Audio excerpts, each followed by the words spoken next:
Everyone, Assalamu alaikum, and again, welcome to another nightly presentation in terms of here in Ramadan. And again, this is just amazing for me in terms of overall and how this is happening. I'm so grateful. Again, just for me, just some of the responses that I've gotten, truly amazing in terms of what's happening. So thank you for following along, everybody, in terms of what you've been doing. Let's kind of recap a little bit of what happened yesterday, and just the understanding of the three levels. If you didn't catch yesterday's presentation, I urgently like tell you to go and seek that, actually listen to that one. That one, it's really set up in terms of understanding how to get yourself to a certain level of understanding in terms of the understanding of certainty and how we got there. And there were three levels in the Quran in terms of what we talked about yesterday, and ilmul yaqeen, aynul yaqeen, wa haqqul yaqeen. And those three levels are essential in terms of understanding how, in the Islamic side of things, how we look at these aspects and how these things actually are set up for that. So as you move forward through these presentations, there's a lot of information, and if you really choose to kind of take yourself to another level, I would highly recommend just kind of taking down some notes.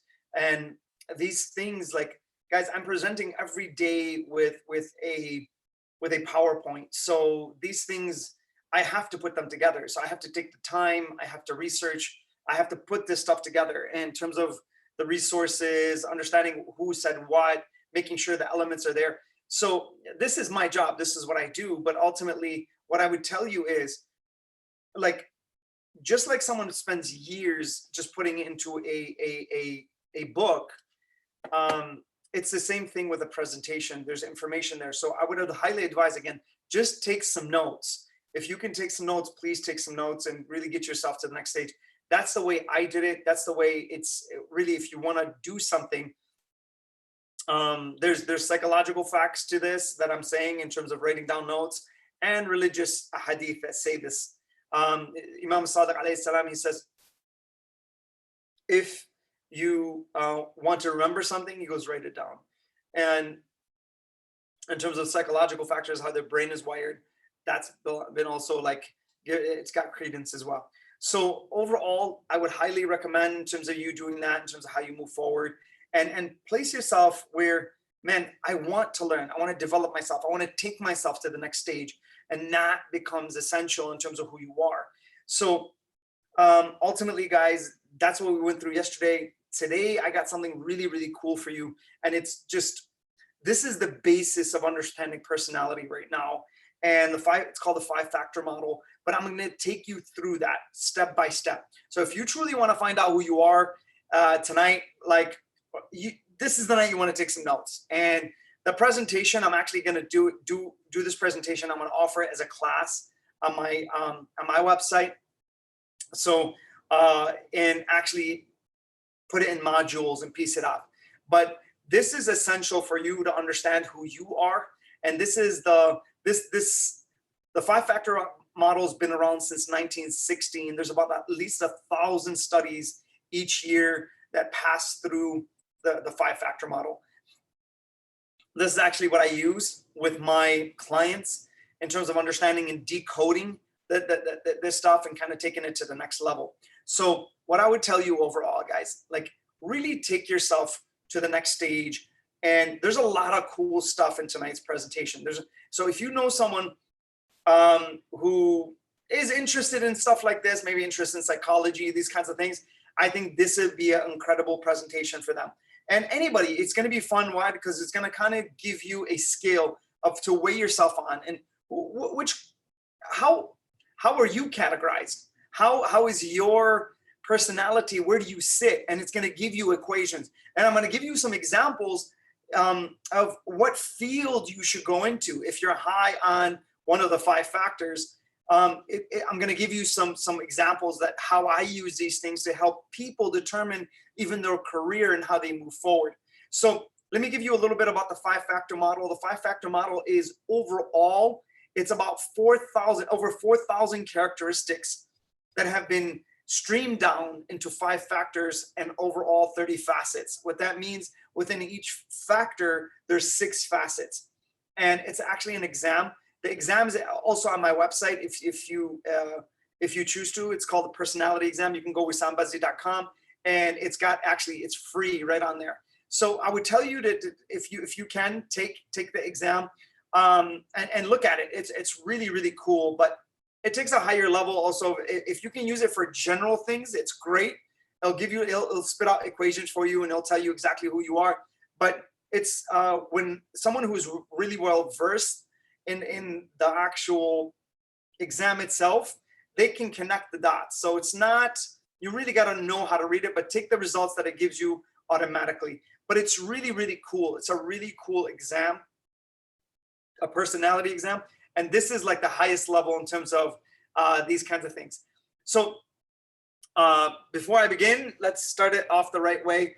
أعوذ بالله من الشيطان الرجيم بسم الله الرحمن الرحيم والصلاة والسلام على أشرف الأنبياء والمرسلين أبو القاسم محمد وعلى آل بيته الطيبين الطاهرين اللهم صل على محمد وآل محمد. Guys, tonight's book is really, really cool. This is, again, this is a book of, I would tell you it's more of an academic book. It's definitely university level in terms of studies and everything else, but this is an amazing book. As I was going through my undergrad with this, it's actually, I ended up buying the book. I didn't need the book, but I ended up buying it in terms of the class afterwards. Why? Because at the end of the day, the way it was so amazing in terms of the book itself. So I ended up buying it. It's an amazing resource for you to really understand relationships at a completely different level. And it talks a lot about some of these things. And I may even do a straight presentation from this book on its own. So if you want this book, this is a great book in terms of having it in your library in terms of understanding. And if you're having trouble, like literally in your relationship, this is a great resource. It's a great resource. I think it's a 300 or 400 level class, but it's incredible in terms of the information that's in there. It's an excellent book. All right, so there we go in terms of that. Let me get started in terms of the presentation itself. I'll share my screen. Please take some notes. This is something really, really cool. And it's going to be, it's a fun presentation tonight. It's got a lot of information, but really categorize yourself. So categorize yourself in terms of what you think you may be on these things. And a lot of these tests and these personality exams, they're self-report measures, meaning that they ask you the question, and they're usually maybe 200, 300 questions sometimes. In this one, it's got a long version of 300 questions. There's a short version of 120 questions in terms of if you want to take the personality exam. But this is going to be really cool, so take down some notes, okay? So here we go.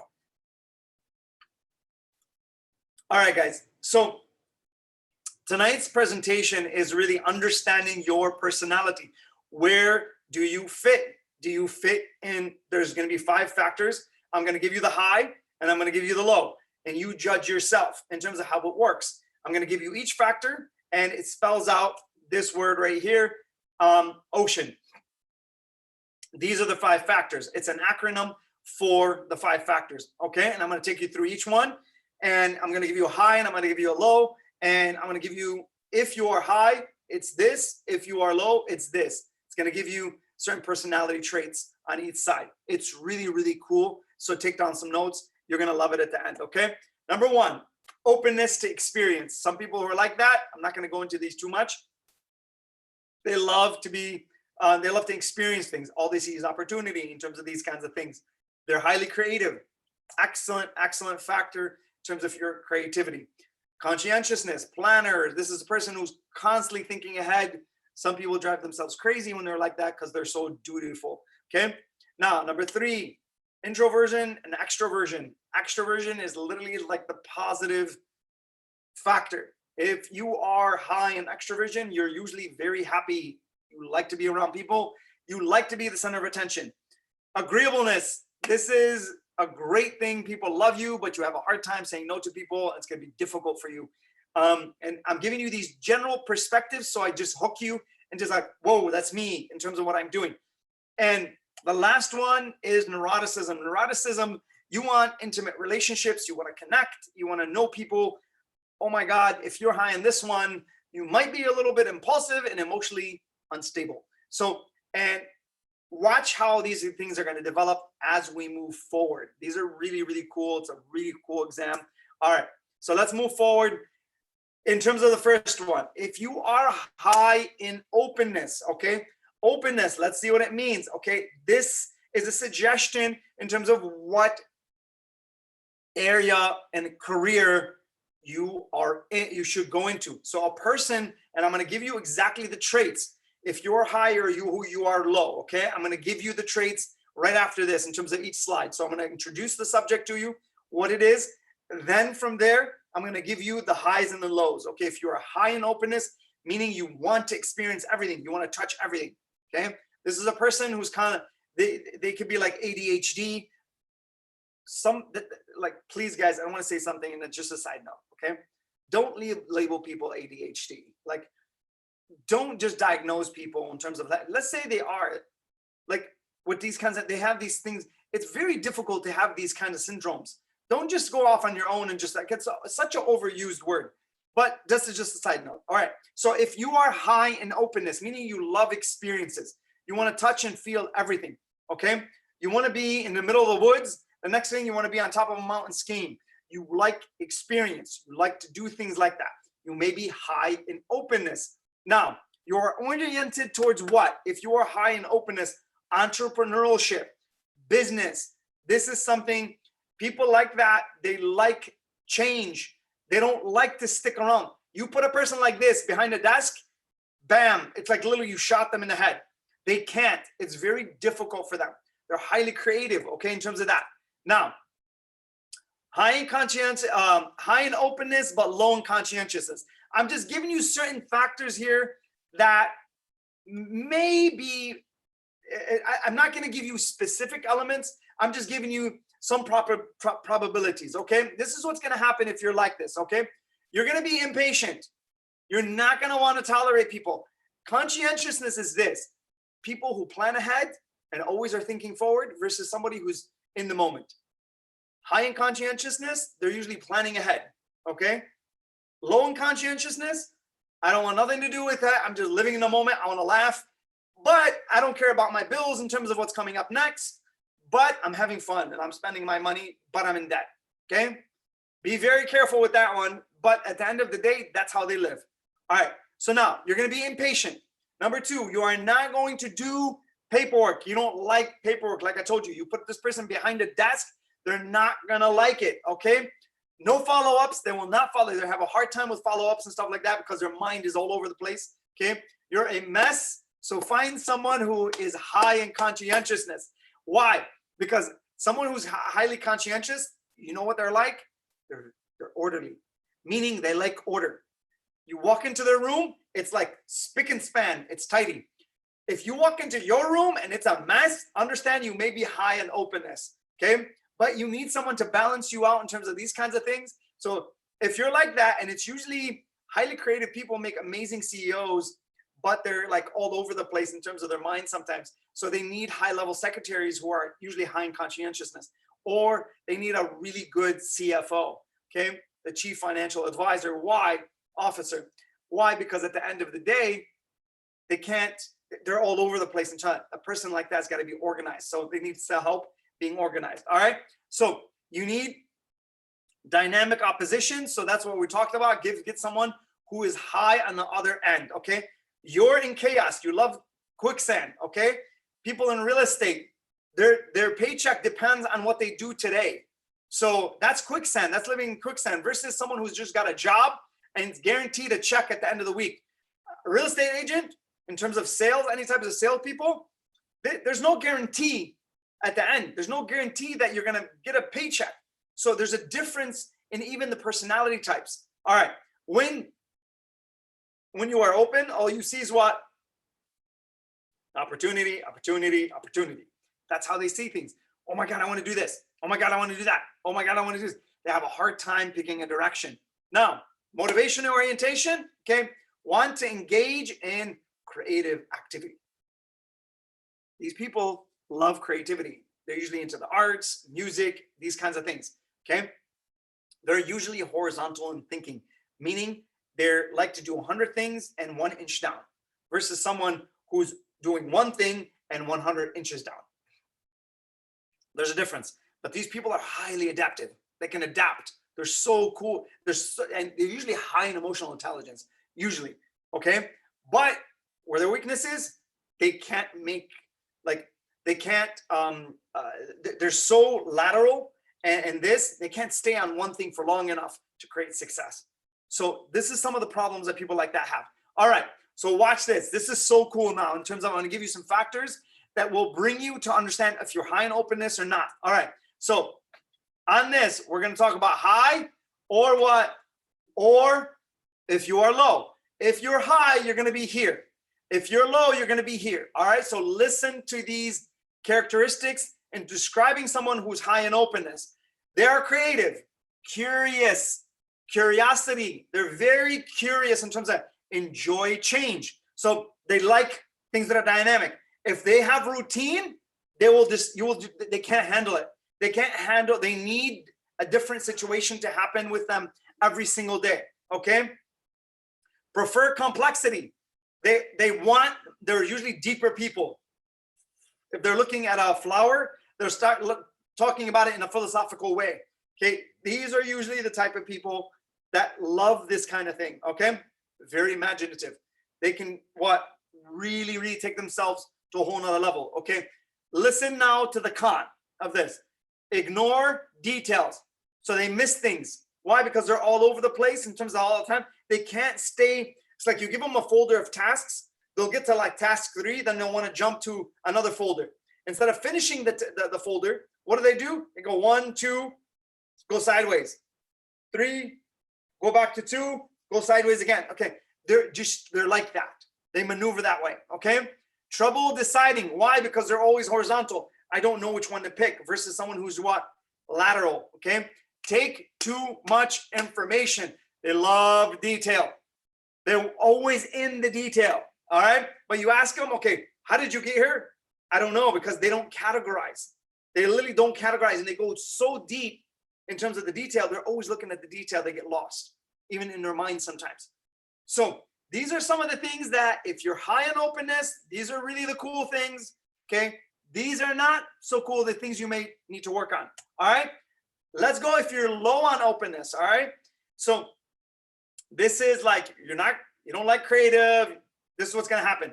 You're going to be traditional, prefer security, meaning what? You want a paycheck at the end of the week. I need that guarantee. I don't care. That's practical for me. They're very practical people. Okay. Like simplicity. They're not complex. They like simplicity and what? Routine. 1, 2, 3, 4, 5. Okay. This person is 1, 7, 2 million, 3. That's how they work. These people like the top. They like chaos. They like change. These people, stability. They like stability. They like order. Okay. What happens if you're like this? Trouble adapting, meaning if I need to go horizontal and I need to see, okay, what happens if I go 1, 2, 3, then I need to shift the sideways. They won't be able to do that. So they freeze here. This person will freeze.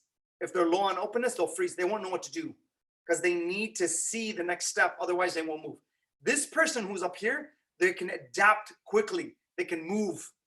And they like to live in the moment, versus a person like this who's, they're thinking ahead. This is a part of what also that aspect. Okay. Sometimes miss the forest for trees. What? Because they're like this and they're like this. They don't want to see anything else. They won't do this. They'll always do what? This. And they're very rigid. They won't move. Okay. They're like this. Imam Ali alayhi salam, he says, لا تكن قاسي فتكسر ولا تكن لين فتعصر. Okay. So don't be too rigid. You can be broken. And don't be too lean. You may be squeezed. So on that level, you got to understand, you got to know which one is which in terms of what you're doing, and then move forward. All right. So that's openness, guys.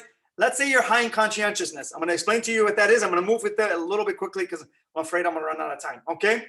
If you're high in conscientiousness, you're gonna like to go, you are oriented towards managerial activities. Okay, so what that means is because you need a lot of organization.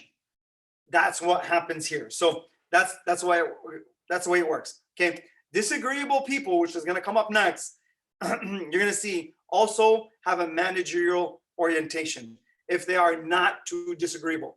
This is a very interesting perspective when you get to agreeableness and and disagreeableness. Okay, now let's see if you're high on a conscientiousness or low on conscientiousness. Again, you're going to see what conscientious means here. Okay, so number one, if you're high or if you're low. All right, so people who are high on conscientiousness, they're very organized, usually very persistent, reliable, planners, achievement oriented.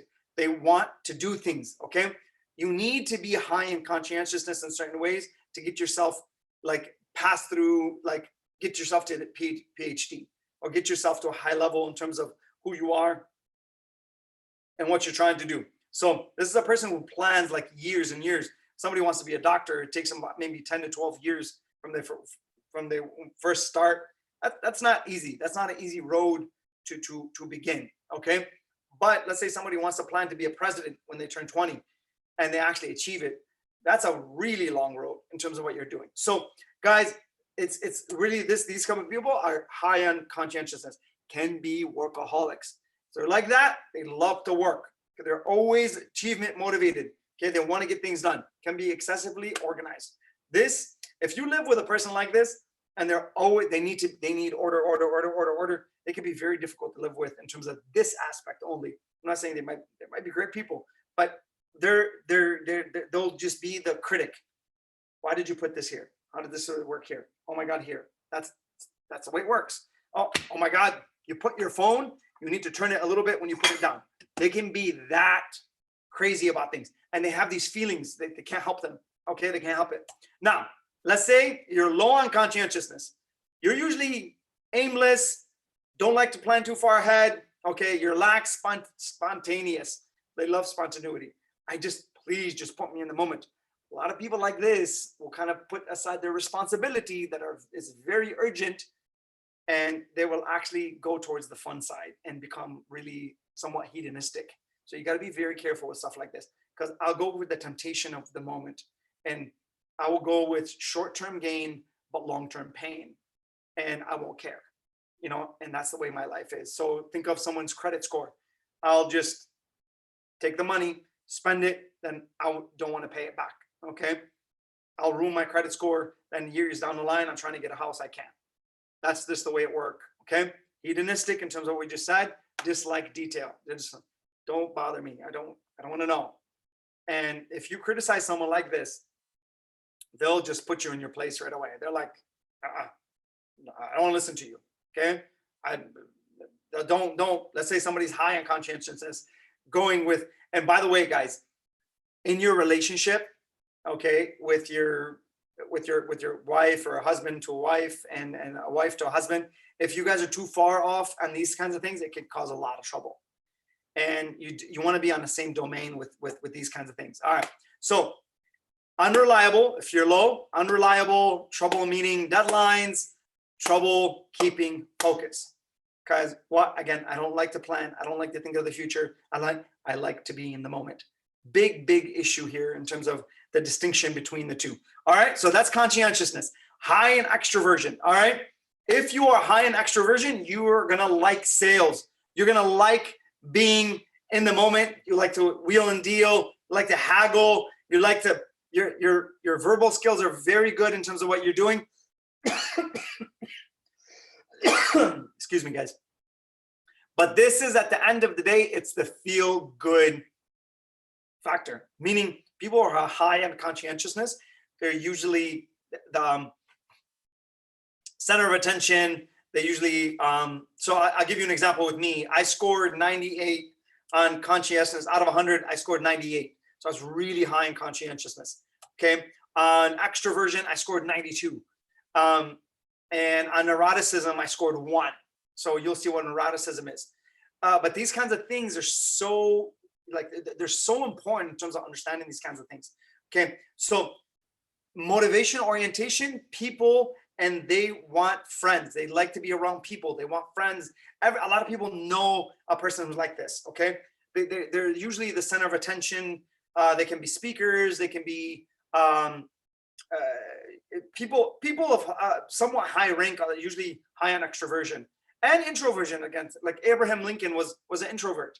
Okay, it doesn't dictate anything, but understand this: extroverts can learn how to be introverts, and introverts can learn how to be extroverts. You can learn this, okay, and you can get yourself to the next level with this. So at the end of the day, these are dynamic, and you can change. You can change with any of these things, and it's just depending on what you want out of your life. But there's some things here when one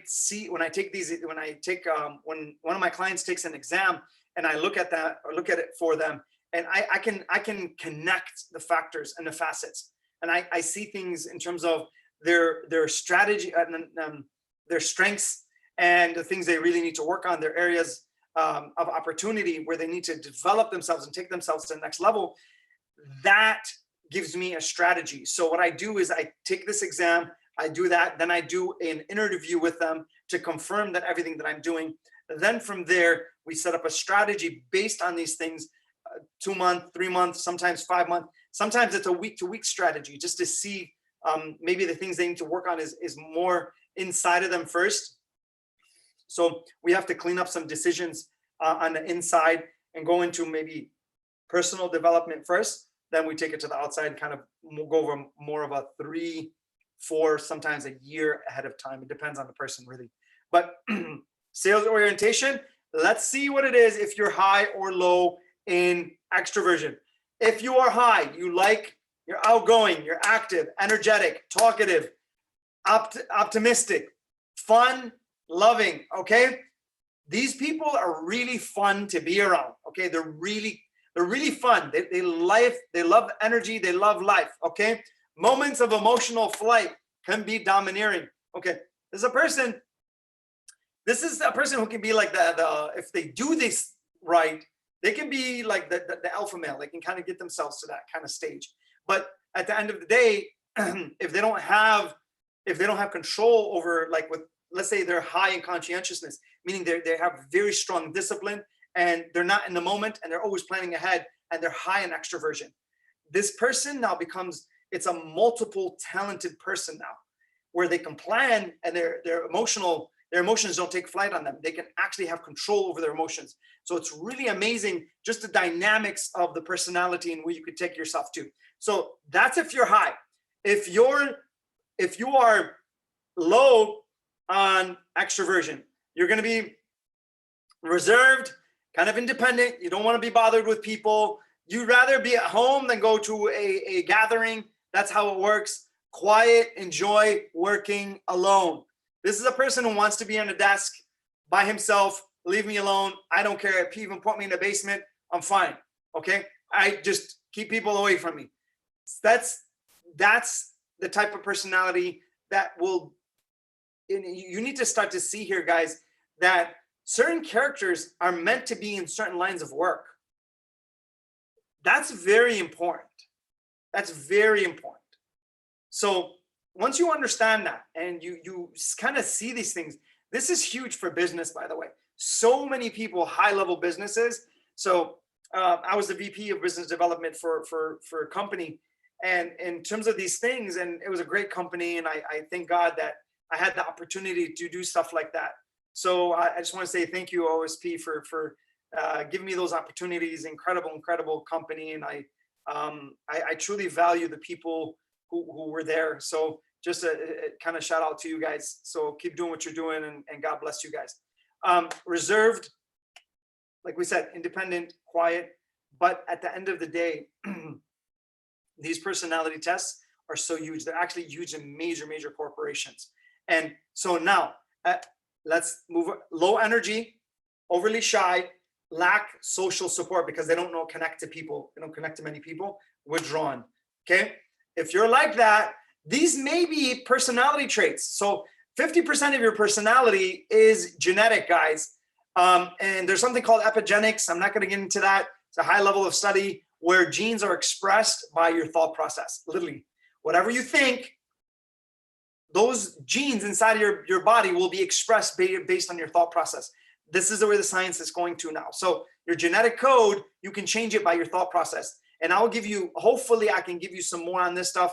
Again, a lot of these presentations, guys, are going to be on my website. They're going to be out here in terms of mainstay. Follow these things. They're very important. And on Friday, I don't know if you guys have heard, but on Friday, we're going to also be having a presentation with some of my brothers in terms of the speaking world. I love you guys. I think you guys are amazing. Keep doing what you're doing. And we're going to be together on 6:30, I think, here. So follow us there. All right. So extroversion.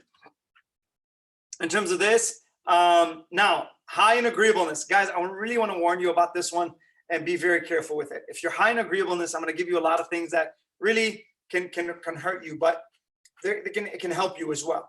So customer service, you're oriented towards customer service. You like taking care of people. Why? Because usually you're going to put people's needs before yours, and you're going to see that. Okay. Hard time saying what? No to people. They have a hard time setting boundaries, and you can be passive aggressive. That's if you're high in agreeableness. Okay. In terms of these kinds of things, meaning you won't state because you won't state what you want because you feel like if you take what you want, you're harming the other person. So at the end of the day, here's what I want you guys to understand. Overall, this is beautiful in terms of making friends. Everyone likes you. And this is great when you are a person that's like this. But at the end of the day, if you can't set boundaries for people, you're going to always be frustrated. You may have anger problems, and you may develop things in terms of even psychological problems on the line. I'm not going to get into that too much, but motivation orientation. Let's go into that. Okay. Agreeable person does what? Okay. They want intimate relationships. They love intimate relationships. Okay. So I scored on this. I think I was like a 50 something, 50. I can't remember exactly, but I was like really in the middle. And you want that. You want to kind of be a very strong dynamic when you need to be, and then you need to be agreeable when you need to be. So it goes a high level of negotiation. And so you're not too rigid, and you're not too what? People, you can draw the boundaries really quickly for people, and you can tell people yes when you need to. You can tell people no when you need to. But guys, I really want to like tell you guys something here. If you're too agreeable, it's a problem. If you're disagreeable, it's also a problem because you become too rigid, and people don't want to be around you. When you're hot, when you're low on that, I'm going to show you how that works. But at the end of the day, you want to be very careful with this, because this will skew your justice scale. This is a very good indicator of your justice scale in terms of who you are. You have to be able to see both sides of things. Even by somebody tells you one side of a story, you can see the other side automatically. That's how good people get. Okay. I've trained people like this, where you can actually get that good, where you can see the other side of the story based on one version of it. Okay. You can see, and you can take decisions, literally cutthroat decisions. And I want to say just to a person who I was with today, and I want you guys to keep them in your dua. But this is a person who's a very special client for me, and they're going through a lot, but this guy's facing millions and millions of dollars in terms of just what's happening. But it's incredible. It's incredible how these things work, and his strength, and how he's pushing himself to the next stage. It's incredible to me, but I love it. I love the challenge. But for me, I'm not even here. They're in a completely different state. They're not even here. So I can't even meet them face to face. But based on one version of the story, I can literally tell the other side of the story. It's incredible when you can learn that skill. That's a skill set that can be learned. All right. So, but a person like this, they seek intimate relationships. They want that closeness. All right. Disagreeable person, watch this, wants to win. They're very competitive. So if you're an agreeable person and you sit down across the table, especially a business table, and you sit down with someone, and they're like, this person wants their half and they want your half because they're disagreeable. Okay, they want to compete with you. They can get 51 versus your 49. That's okay with them, as long as they can outdo you. All right, but they're going for the full pie. They want 100%. They want their half and they want your half. Imagine you sit on a table and you're like, yeah, this is 50-50 because you're agreeable. You're high in agreeableness. Then if you do the math, they're going to take the whole pie. Because if a disagreeable person sits across the table with an agreeable person, they're gonna take everything from them, especially if they're highly skilled in negotiation. It's amazing how this happens, okay? And so, because they're very competitive, people like that are very competitive. All right, let's look how this, if you're high or you're low, okay? If you're high, friendly, approachable, tolerant, cooperative. Does that sound like it's a business person for you? Okay, and I'm not telling you that agreeable people can't be businessmen. They're actually great in business if they can learn how to manage. It's a weapon, but you got to learn how to manage the weapon. All right. Difficulty asserting what? Self. Avoid conflict. Bam. Huge. Guys, conflict is huge in terms of a relationship. And I'm going to give you something that's very important. And if you haven't listened to anything in this presentation, listen to this. Okay. Now, I want you to understand. I want to give you an analogy, and this is going to be in the book, Building Mental Muscle. And this is something very special for me because I love this analogy in terms of understanding that. And when I put this together, I think it was it was very profound for me in terms of just understanding relationships. And I want you to understand that, let's say you're a blacksmith and you're trying to shape a sword. The heat is the emotion. A blacksmith has to apply heat to the metal. The metal is your relationship that you're going to fashion into a beautiful relationship, which is a beautiful sword. So he's fashioning the metal, and he has to put heat. Heat is conflict at the end of the day, meaning disagreeableness, meaning go towards conflict. Don't be afraid. But a person like this, they're actually afraid to go towards conflict because they have a hard time asserting who they are. This may be underneath some self-esteem issues, some identity issues, if you're high in agreeableness sometimes in terms of these kinds of things. But a person will come up to you, they're high in agreeableness, and they'll tell you like, listen, but I am assertive and I am this. They're not assertive with authority figures. They're assertive with people who they can control. They're not assertive with people who are over them or a person who's just completely outside of that, okay? They're usually very agreeable with these kinds of things, and they have a hard time even climbing the ladder. So pretty much anybody will eat their food in terms of these kinds of things. Now, they avoid conflict. Here's what a blacksmith does. He puts on the heat. So you need to put on a heat in terms of going towards aggressiveness versus passiveness. A person like this, in terms of high in agreeableness, they're usually very passive. They're inclined to be passive. You need to learn how to become assertive and even aggressive in terms of what you're doing.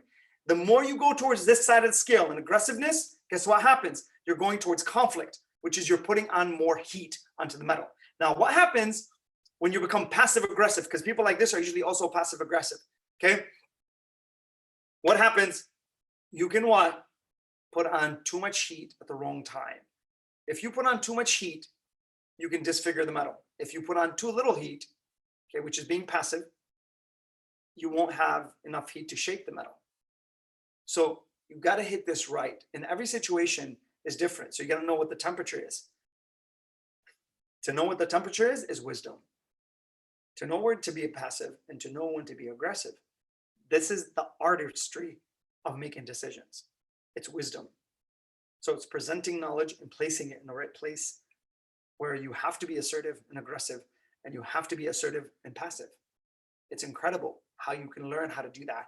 This is mastery. This is artistry, guys. This is the way it works. So really learn that one. All right. So ignore need. Okay.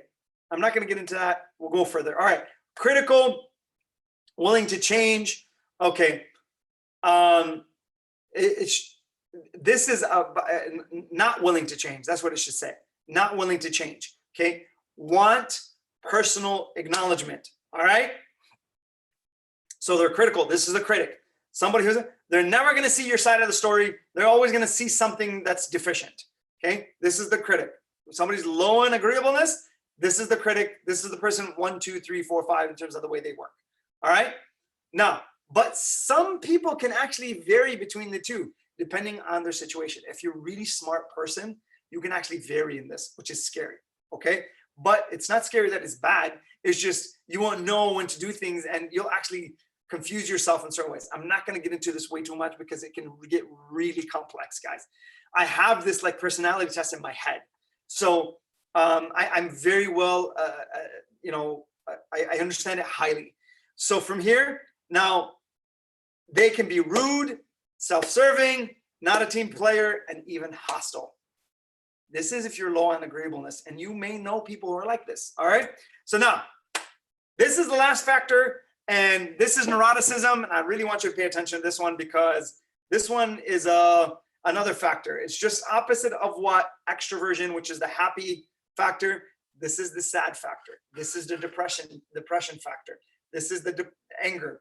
This is the anxiety. Okay, this is where they sit. All right. So here, impulsive and emotionally unstable. If you're high on this, that's what can happen to you. The feel bad factor. So that's the way it works, and they want security. That's their motivation. So this person is constantly, they're maybe paranoid, highly anxious, always cortisol is being released. They're always under stress. They're always worried. Okay. So they want that security. They constantly need that security. All right. So let's see what happens if you're high in neuroticism, if you're high or low. All right. Unstable. If you're high in neuroticism, unstable, impulsive, negative emotions, pessimistic. All right. This is what can happen in terms of that factor and how it works. Now, here it's very important that you understand there's positives to these. On all of these, there's positives. Guys, this is not like if you're high here or you're low here. Please have it looked at by a professional. That's when you really start understanding how these things are. If you're high or low, it's depending on the other factors as well in terms of the way it's weighed out.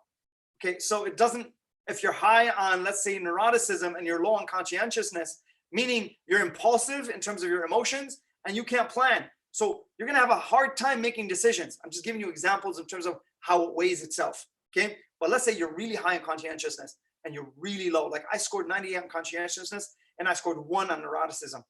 So I'm highly stable in terms of my emotions. And I understand my emotions very well. It's called emotionality, like I told you, but I'm very well controlled under that. Thank God I'm like that, but I had to work. I wasn't always like that, guys. Okay, I had to really work on myself to get myself to these kinds of things where I can like literally, I'm gonna be honest with you, I can literally shut down my emotions in a second. Not because I'm trying to hurt someone or I'm trying to manipulate. No, not at all. It's all about your intention at the end of the day. And your iman stems from here. And if you have that fear of Allah in terms of that, and when it hits your chest, that I can't do this. And these are weapons. What I'm telling you right now is weapons. When you understand people at this level, you become weaponized and you can manipulate very easily. But your intention has got to stay so pure, because you can maneuver. You can maneuver very well in terms of what you do. So here, these also have strong strengths. Even if you're high in neuroticism, maybe you should knock down a little bit, no problem. I'm not saying no, but it could be a strength as well in terms of these kinds of things. All right. So difficulty coping, meaning they can have, if they have stress, high levels of stress, they have a hard time emotionally regulating. Okay. Trouble tolerating frustration, meaning they can be in high anxiety for too long and they can't take on stressful situations. So I want you to think of like the President of the United States in terms of his stress, regardless of who's in charge in terms of the presidency. I'm just giving you, use that example. What kind of stress a person like that, and actually do some research on when presidents enter the White House and when they leave, the amount of stress in terms of the way they age is incredible. And you can actually do some research on that. Okay. Risk for distress. They can really get distressed. All right. And they can really like have high palpitations of the heart. They can have panic attacks. These things can happen. All right. So from here, that's how it works. Emotionally stable, calm, and resilient. If you are low on neuroticism, they're emotionally stable, calm, and resilient, meaning they're always going to be trying. They fail, they're going to try again. They fail, they're going to try, but they're calm, they're collected. وَالضُّحَى وَاللَّيْلِ إِذَا سَجَى مَا وَدَّعَكَ رَبُّكَ وَمَا قَلَى. وَالضُّحَى, Allah swears by the dawn. Okay? He swears by it. وَاللَّيْلِ إِذَا سَجَى, then the stillness of the night. It's that calmness of that night. You walk out in the middle of the night, and let's say you're waking up, and it's mustahab to pray outside. You go outside and it's 2 o'clock in the morning and you just hear the night, the stillness. It's incredible. It's an incredible thing. Look up into the midnight blue in terms of that. It's so beautiful when you actually, it's warm outside and you can lay down your sajda and your salih, and then you can actually go into the prostration to Allah under the stars. It's really, really incredible feeling. but it's that calmness, it's that stillness. That's a weapon. If you can learn how to do that, stillness and calmness with an underneath confidence, oh my God, what happens? You will shake the ground when you walk if you can do that. And at the end of the day, to do this, this is what you got to do. You got to have emotions that are stable, meaning have sincerity in your heart, the truth on your tongue, and present the truth through wisdom. Sincerity in the heart, the truth on your tongue, and present the truth through wisdom. You will gain that calmness. And then when you drop the outcomes, you will drop the fear. I've given you all this before, but I'm giving you this how it works, okay? And you will not release cortisol in a pressured situation. You will release serotonin, which keeps you calm, collected. It's different neurotransmitters, guys. And your brain will fire it. Your genetic physiology will be different. Understand that. Just based on how you think. It's incredible. It's incredible. I'm going to talk about maybe epigenetics. I hope I can get to it, but I'm not sure. So the month of Ramadan is very fast approaching in terms of ending. All right. This is the last thing I'm going to talk about. Difficulty with empathy, unresponsive emotionally. So these people can be like robots. But at the end of the day, if you're high in emotional intelligence and you have that, and you can actually feel, you can empathize with people, and you can actually feel their heart. You can use the gauge of your heart. So you can tap into that person's heart and you can actually feel the same emotion that they feel. You are highly empathetic in terms of an empath. So in terms of the empath aspect, I actually scored, I think 92, or I think it was 90 something in terms of that. But so I'm highly, I'm in terms of my emotional intelligence, I'm there in terms of these kinds of things. I'm giving you these guys because I don't want to say anybody else's score. But at the end of the day, these are very important for you to understand. Man arafa nafsa, Rasulullah sallallahu alayhi wa alihi, man arafa nafsa, faqad arafa rabbah. So whoever knows himself, which is the journey to the inside, will know Allah Azza wa Jal. Allah is using you as the criteria to get to know Him. So why do I love hubbul jamal, hubbul kamal, hubbul khayr? These things are imprinted inside of me. Why do I like these things? This is Allah's fingerprint inside of you. It's your genetic code and how you come. This is inside your what? Subconscious mind, your implicit subconscious mind. You have to find, and I'm going to do a presentation on this, by the way, I think Friday. And I'm going to talk about what is it? What is an-nafs al-mutma'inna? What is it? Ya ayyuha an-nafs al-mutma'inna. Okay, Allah talks about this, and I'm going to talk about those stages, and I'm going to talk about the difference between the conscious and subconscious mind, and what it means to become an-nafs al-mutma'inna. I'm going to give you those stages and how it works, and I'm going to give you an example of Imam Ali alayhi salam, and finally the stages of actually bringing yourself to capturing the subconscious mind. So don't miss that one. That's very important. And if you want someone to really understand to a highly Quranic / philosophical / somewhat psychological, somewhat in terms of soul development, okay, in terms of and finding your identity, a completely different stage, and even spiritual, get someone to watch that one. And I'm going to try to make it as simple as possible. These things are not easy to simplify, but I'm going to try to make it as simple as possible in terms of that one. So be empathetic if you're like this, in terms of learn how to connect to other people. If you are like this and you have a hard time connecting on an emotional level, so your emotional code is not there 100%, I would tell you there's something called empathy training, and there's actually things you can go through to actually build that in yourself. So guys, I hope this was helpful. Again, I'm going to redo this in a class on my website in terms of this, in terms of you can get it there and actually send yourself to a whole nother level with these kinds of things. So please, at the end of the night, go through this again if you really want. These PowerPoints are going to be, they're going to be put up. So these presentations are being put up all the time on YouTube.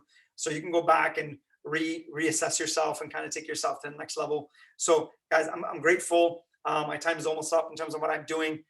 If you guys have any questions or concerns or anything like that, I'm on Facebook, I'm on Instagram, all over in terms of these kinds of things, even LinkedIn. don't be afraid. Like send something. And I'm not, and I have a lot of people who've reached out to me, and I'm so grateful.